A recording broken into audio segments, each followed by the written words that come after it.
जी हाँ दोस्तों, जब पहलवान सुशील कुमार सागर धनखड़ हत्याकांड के बाद से फरार हुए थे तो खबर सामने आई थी कि उन्होंने एक बाबा के आश्रम में भी कुछ दिनों के लिए पनाह ली थी और उनसे मदद मांगने की कोशिश की थी।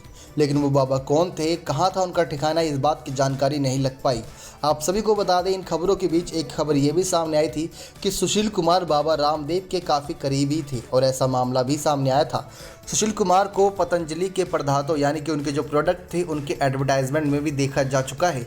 ये भी बताया जा रहा है कि पतंजलि योगपीठ से लेकर योगग्राम और दिव्य फार्मेसी से लेकर बाबा के प्लांट में भी सुशील कुमार कई बार आ चुके हैं। लेकिन ऐसे में दोस्तों, बाबा रामदेव और सुशील कुमार की नज़दीकियाँ इसलिए भी थी क्योंकि सुशील कुमार के बेहद खास और भाई जैसे सुधीर दहिया बाबा रामदेव की परछाई की तरह उनके साथ रहते थे। बाबा रामदेव के विदेश दौरे हों या देश भर में कोई भी बड़ा कार्यक्रम, बाबा रामदेव की हमराही बनकर सुधीर दहिया हमेशा उनके साथ रहते थे। अब सूत्रों के अनुसार सुधीर दहिया सुशील के पारिवारिक सदस्य जैसे ही हैं।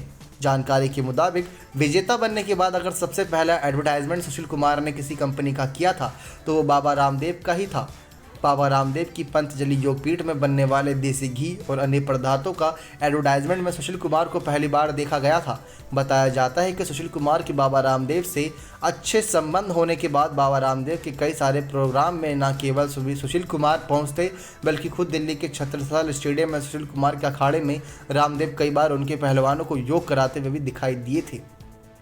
ऐसे में दोस्तों, सुधीर दहिया को सुशील पहलवान अपना भाई मानते हैं। शायद यही कारण है कि सुशील जहां भी रिंग में उतरते हैं उनकी हौसला अफजाई के लिए सुधीर हमेशा न केवल भारतीय सरजमी पर बल्कि विदेशों में भी उनका प्रोग्राम दिखाई देते हैं।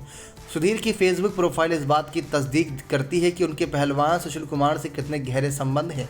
बाबा रामदेव के यहाँ सुशील कुमार अक्सर कई कार्यक्रमों में आते रहते थे। अब बताया जाता है कि सुशील और सुधीर के संबंध बेहद पारिवारिक हैं। ऐसे में दोस्तों, ये भी खबर रही है कि सामने किस प्रकार से बताया तो ये भी जाता है कि बाबा रामदेव से सुशील की मुलाकात सुधीर दहिया ने ही करवाई थी।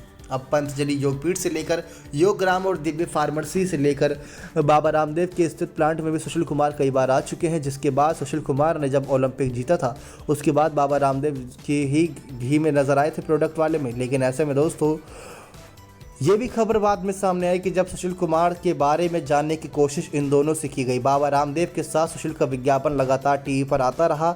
बताया जाता रहा कि इस पूरे हत्याकांड के बाद बाबा रामदेव की पतंजलि योगपीठ सुशील का विज्ञापन बंद करने जा रही है। लेकिन ऐसे में जब इस मामले पर बाबा रामदेव से एसके तिजारवाला और सुधीर दहिया और आचार्य बालकृष्ण के पीएस गगन को फ़ोन किया गया तो उन्होंने फ़ोन उठाना मुनासिब नहीं समझा, जिसके बाद कोई भी खुलासा नहीं हुआ। यानी कि जितने भी एडवर्टाइजमेंट में सुशील कुमार पतंजलि के नज़र आते थे वो खबर थी कि वो बंद हो जाएंगे क्योंकि सुशील कुमार है उस पर और लोग उसको फिर बॉयकॉट करेंगे। तो उसके बाद ये फैसला लिया गया था। लेकिन जब इसकी पूरी तफ्तीश करने की कोशिश की गई, फ़ोन किया गया कई मीडिया रिपोर्ट्स के अनुसार, तो उन्होंने फ़ोन उठाना मुनासिब नहीं समझा, जिसकी वजह से ये मामला अभी तक दबा हुआ है। नेक्स्ट 9 स्पोर्ट्स की रिपोर्ट।